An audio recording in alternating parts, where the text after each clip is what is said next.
des raisons de la suspension de ce programme, l'État du Sénégal a mobilisé des ressources propres pour terminer ces travaux. Et ces travaux sont confiés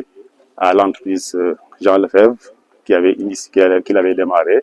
et la supervision sera assurée par le bureau CACO pour un montant de 4 milliards 475 millions 17 520 francs CFA. Les caractéristiques de cette route finie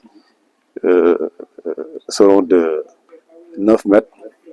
pour une largeur de 6 mètres. On aménagera des accotements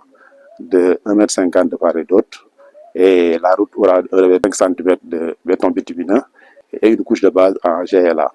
de 20 cm. Donc l'objectif de ce projet, c'est d'améliorer l'accessibilité, de participer au désenclavement de la zone, renforcer les échanges économiques et les déplacements entre les zones à fort potentiel agricole et plusieurs grandes localités à fort potentiel économique, assurer une meilleure intégration des villages situés dans la zone du projet, améliorer le cadre de vie des populations et participer à la réduction de la pauvreté, réduire aussi le temps de transport et augmenter la durée de vie des véhicules qui circulent dans cette zone. Parce que c'était une ancienne route qui était très dégradée, qui va être réhabilitée et mise en norme, de ce fait que les populations pourront les pratiquer d'une manière confortable. Donc, et il y a aussi un aménagement qui est prévu au PK0 au niveau de Sandiara pour permettre une bonne insertion de la route sur la route nationale. Donc, ça a aménagé un carrefour en T. Juste saluer la diligence du ministre des Infrastructures, Déthié Fall, mais surtout remercier le président de la République. Ils ont sorti une solution qui n'était pas du tout évidente, sachant que ce tronçon faisait partie d'un marché qui relève d'un contrat international. Donc, c'était un calvaire pour les populations de Ndiaganiao et depuis très longtemps. Aujourd'hui, nous sommes contents de vous recevoir, monsieur le directeur et le directeur de régional de Thiès, ainsi que les responsables du projet de la coordination du PSD, notamment de l'entreprise Jean Lefebvre.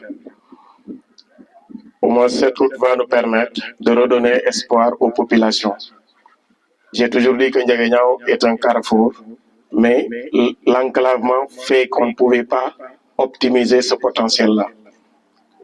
Je l'ai dit récemment, on est à équidistance des deux nationales. Aujourd'hui aussi,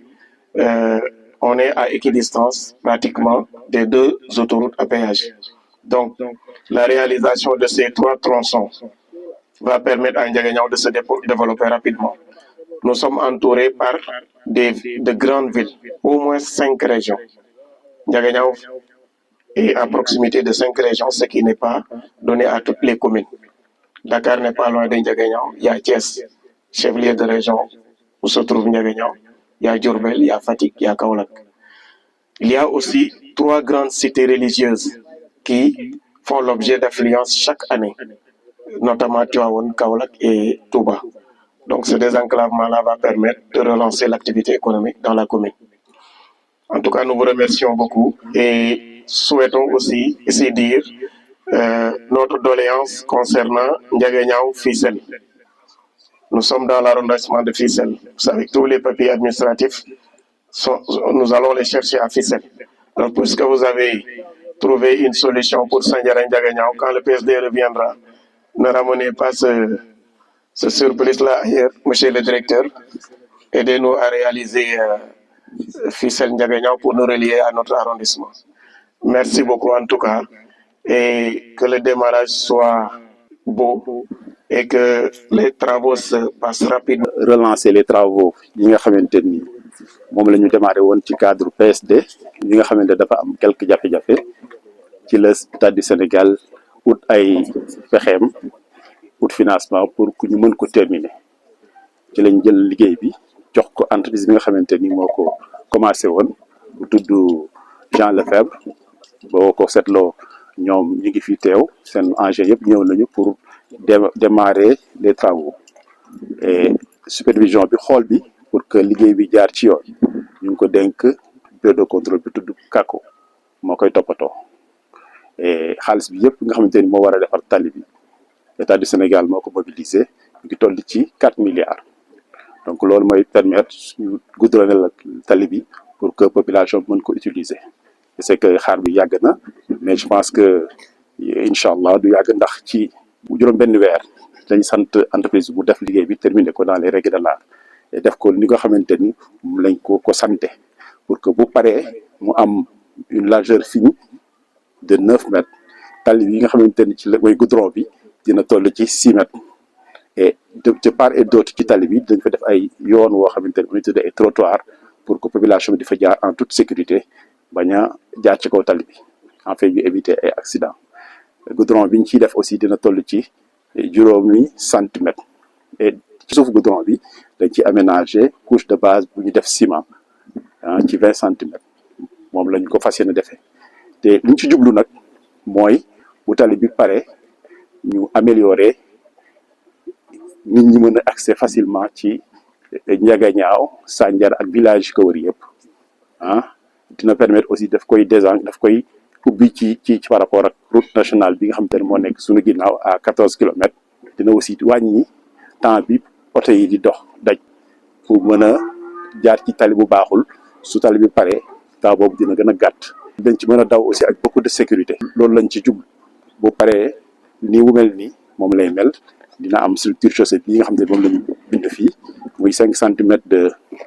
BB 20 centimètres de couche de base bu ñu def ciment et 20 centimètres de couche de fondation fekk xool nañ ci suuf ba mu xamante ni dëgër na ñu doog ciy teg tali bi pour mu ñoom condition yi ñu ko defee du yem foofu dañu bëgg aussi tali bi su demee ba ci route nationale bi ñu defal ko moo xam dina mën a insérer wu wàññi accident yi ba defee population yi mën a circuler en toute sécurité. gërëm rek di sant bu baax président de la république ak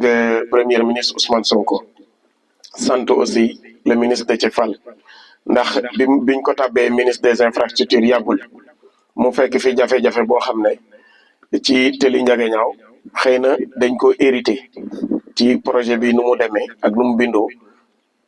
ñu nekkoon ci jafe-jafe doy waar te président de la république di war di jaar fii di dem këram di seet ay mbokkam donc urgence la woon ñu régler problème mu tëli bi coup de génie bi ñu def ba trouver solution négocier ak partenaires yi génne ko ci PSD dugal ko ci budget Sénégal ñu ngi leen ciy jaajëfal bu baax a baax di jaajëfal le directeur général de la GEROUTE bi nga xam ne def na déplacement bi pour ñëw ci lancement bi Ndiaganiao ak le directeur régional Omar Diouf ak le coordonnateur du PSD ak waa Jean Lefebvre. lii lañ leen doon ñaan dañ leen doon wax tout le temps muñal leen ñu ndax nit mënul dëkk ci dëkk ba pare jiite réew boobu di bañ boppam wala di sàggane boppam waaye dafa am loo xam ne boo ko donnee ci gouvernance mënoo dox ni nga bëggee patience boobu ñu leen doon ñaan moom lañ leen di ñaan léegi ba léegi nii parce que bëri na lu des loo xam ne war nañ ko def mais nañu am njort bu rafet ni kenn gënuñoo bëgg Ndiaganiao jekk waaye nag Ndiaganiao dafa bokk ci Sénégal boo xam ne jafe-jafe yi da ko wër télé bi ñuy defar nañu jàppale ñi nga xam ne ñoo fi ñëw pour defar ko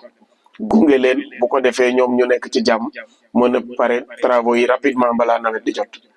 donc loolu rek laa leen doon bëgg a jox comme message te ne leen ñi ngi fi pour ñoom te lépp lu ñuy def ci politique pour ñoom ñoo tax ñu koy def waaye li def Sandiara Ndiaganiao def Ndiaganiao Tassette Ndiaganiao Xombol du bàyyi Ndiaganiao Fissel parce que axe boobu tamit noonu la amee importance Ndiaganiao dafa bokk ci arrondissement wu Fissel chef lieu d' arrondissement bi nekk Fissel donc bëri na ay papiers administratifs yoo xam ne day jóge Fissel di ñëw Ndiaganiao di jóge Ndiaganiao dem Fissel donc télé boobu tamit noonu la amee importance incha allah dinañ ci am solution rapidement.